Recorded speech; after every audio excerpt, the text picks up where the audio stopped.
समझते हैं height and distance के चैप्टर को। और ये हाइट एंड डिस्टेंस का 5th पार्ट है। स्टार्ट करते हैं पहला क्वेश्चन से। क्वेश्चन में ही सब समझ में आ जाएगा, जाइएगा, स्किप मत कीजिएगा। पहला क्वेश्चन पढ़ते हैं। एक 18 मीटर लंबी सीढ़ी किसी दीवार के सहारे ऐसी टिकी हुई है कि सीढ़ी और दीवार के बीच का कोण 30 डिग्री है। क्वेश्चन में ही सब समझ में आ जाएगा, इसलिए वीडियो स्किप मत कीजिएगा। क्वेश्चन में क्या कह रहा है? एक 18 मीटर लंबी सीढ़ी है। सीढ़ी तो हमेशा तिरछा खड़ी होती है। और हाइट एंड डिस्टेंस में क्वेश्चन कुछ भी कहे, मानना तो समकोण त्रिभुज ही है। जैसे इसमें एक 18 मीटर लंबी सीढ़ी एक दीवार के सहारे टिकी हुई है। सबसे पहले दीवार बनाते हैं। हाइट एंड डिस्टेंस में कम से कम तो फिगर तो बनाना ही होगा। मान लेते हैं ये दीवार है ए बी। ए भी कोई दीवार है जिसके सहारे सीढ़ी खड़ी हुई है। मान लेते हैं सीढ़ी एसी है। एसी सीढ़ी है क्वेश्चन में, जिसकी लंबाई 18 मीटर है। ये 18 मीटर यानी सीढ़ी की लंबाई है। और दीवार ए बी है, क्वेश्चन के अनुसार फिगर ये बन रहा है। और ये दोनों के बीच का कोण दिया है 30 डिग्री, यानी सीढ़ी और दीवार के बीच का कोण 30 डिग्री दिया हुआ है। इसमें सीढ़ी कौन है, दीवार कौन है? दीवार तो ए बी है और सीढ़ी एसी है। ए बी और एसी के बीच का कोण यानी दीवार और सीढ़ी के बीच का कोण 30 डिग्री दिया हुआ है, यानी ये 30 डिग्री है। तो कहता है सीढ़ी का आधार दीवार से कितनी दूरी पर है? सीढ़ी का आधार तो यही है और दीवार यही है। सीढ़ी का आधार दीवार से कितनी दूरी पर है? तो दीवार तो यही है, कहीं ना कहीं यही दूरी हमसे पूछ रहा है। हमें दिया क्या है और निकालना क्या है? यहाँ पे थीटा ये है, ये तो 90 डिग्री है। 90 डिग्री के सामने वाला हमेशा कर्व हो। और थीटा ये है, इस थीटा के अनुसार ये लंब हुआ, लेकिन इस थीटा के अनुसार, इस थीटा के अनुसार ये लंब हुआ। इसलिए हम इस थीटा का मान निकालते हैं, क्योंकि हमें ये आधार निकालना है। इस थीटा के अनुसार ये आधार है। इस थीटा से भी निकल ही जाएगा। जैसे ये 90, ये 30, तो ये कितना? ये हो जाएगा 60 डिग्री, क्योंकि त्रिभुज के तीनों कोणों का योग 60 डिग्री होता है। और ये 90 पहले से है और ये 30, तो ये 60। अब ये कोण हमें मालूम हो गया, तो इसके सामने वाला लंब और ये आधार, ऐसे भी ये आधार ही है। तो tan 60 से भी, सॉरी, cos 60 से भी चलेंगे तो भी आ जाएगा इसका मान। और यहाँ से भी चलते हैं तो भी आ जाता है इसका मान। चलते हैं, क्योंकि साइन 30 और cos 60 का मान तो एक ही होता है। समझ में नहीं आया, क्वेश्चन में समझते हैं। जैसे ये 90 डिग्री के सामने वाला तो हमेशा हाइपोटेनस हो ही गया, लेकिन अब बच गया दो कोण, ये कोण, ये कोण। इस कोण के अनुसार लंब ये है और आधार ये है, इस कोण के अनुसार। और इस कोण के अनुसार लंब ये है और आधार ये है। इसलिए दोनों से भी चलते तो आंसर आ ही जाता। इससे ही चलते हैं। इससे चलेंगे तो त्रिकोणमितीय अनुपात कॉस लेना पड़ेगा, क्योंकि हमको लाना है आधार और कर्ण दिया है, और कॉस में ही आधार और कर्ण होता है। तो कॉस 60 डिग्री से चलते हैं। कॉस 60 डिग्री का मान 1/2 होता है।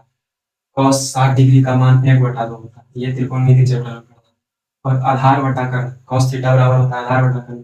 आधार तो ये है एक्स, कर्ण एसी। एसी का मान 18, इसको काटेंगे तो आएगा 9। इसलिए क्रॉस मल्टीप्लीकेशन से एक्स बराबर 9 मीटर। ये हमें निकालना था, ये आ गया 9 मीटर, इसलिए इसका आंसर 9 मीटर हो जाएगा। इसका अगला क्वेश्चन देखते हैं। जब सूर्य का उन्नयन कोण 45 डिग्री से बढ़कर 30 डिग्री हो जाता है, तो समतल भूमि पर एक ऊर्ध्वाधर मीनार की छाया 8.4 सेंटीमीटर बढ़ जाती है।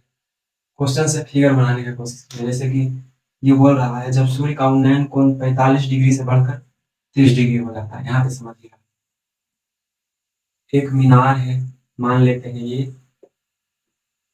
ये भी एक मीनार है। क्वेश्चन में कह रहा है 45 डिग्री से बढ़कर 30 डिग्री हो जाता है। क्वेश्चन में समझिएगा फिगर से, ये कोई एबी मीनार है, एबी मीनार है, और इसका उन्नयन कोण 45 डिग्री दिया हुआ था। उन्नयन कोण तो हमेशा आधार से ही बनता है।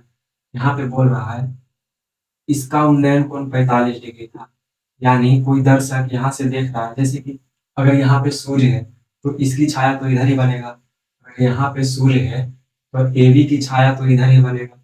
तो यही कह रहा है सूर्य जब यहाँ था तो इसका उन्नयन कोण 45 डिग्री था, लेकिन सूर्य जब डूबा यानी इधर आया तो इसका कोण 30 डिग्री हो गया, उन्नयन कोण 30 डिग्री हो गया। यानी सूर्य जब यहाँ था तो उन्नयन कोण 45 डिग्री था। अगर यहाँ से कोई दर्शक देखता तो इसको ये सूर्य 45 डिग्री पर झुका हुआ प्रतीत होता।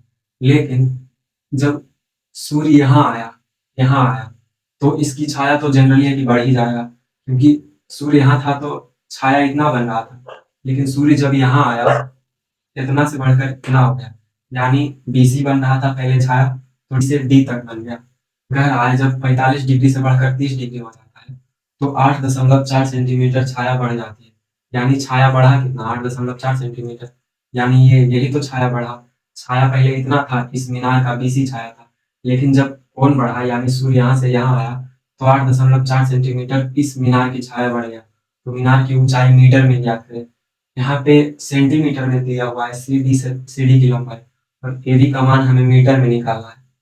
यानी हमें एबी निकालना है, यही हमें निकालना है मीटर में। त्रिभुज ए बी सी को देखिए, ये थीटा का मान 45 डिग्री है और tan 45 का मान 1 होता है। यानी ये और ये बराबर होगा tan 45 से। इस त्रिभुज में ए बी बराबर बी सी होगा tan 45 से। ए बी बराबर बी सी, यानी ये बराबर ये हो जाएगा। अब इस त्रिभुज में चलते हैं, ए बी डी त्रिभुज, ये बड़ा वाला त्रिभुज, ये बड़ा वाला त्रिभुज, ये बड़ा वाला त्रिभुज का थीटा कितना है, 60 डिग्री है। इस त्रिभुज का थीटा 45 डिग्री था, इस त्रिभुज का थीटा 30 डिग्री है, सॉरी 30 डिग्री है। तो 30 डिग्री से चलेंगे, tan 30 डिग्री से। tan 30 डिग्री का मान 1/√3 लंब बटा आधार। लंब तो हमें दिया नहीं है, मालूम नहीं है, लंब को ए बी लिख देते हैं, ए बी बटे आधार BC प्लस CD है, क्योंकि CD का मान हमें दिया है, BC प्लस CD है। और BC बराबर है AB के, tan 45 से AB बराबर BC है, यानी BC के जगह हम AB लिख सकते हैं। और चूंकि हमें BD लिखना है, इसलिए 8.4 सेंटीमीटर तो ये लिखना ही होगा। लेकिन ये सेंटीमीटर में, इसको मीटर में बदलते हैं। इसको मीटर में बदलेंगे तो आएगा 0.084, इतना मीटर हो जाएगा। और क्रॉस मल्टीप्लीकेशन करते हैं, √3b बराबर A B plus 0.084, cross multiplication से तो इतना ही आएगा। अब ये ए बी को हम इधर लाते हैं, √3 का मान 1.732 ए बी, ये √3 का मान है, ए बी तो इसके साथ गुना में, अगर ये भी इधर आएगा तो 0.732 ए बी बचेगा, बराबर 0.084। इसको घटाएंगे तो आएगा 0.732 ए बी, और ए बी इसके साथ गुना में, इधर आएगा तो भागा में, यानी 0.084 बटे। अब इतना को हम √3 माइनस 1 लिख सकते हैं, ऑफकोर्स लिख सकते हैं, क्योंकि ये इधर आया तो था, तब √3 माइनस ए बी हुआ था, √3 A B minus A B.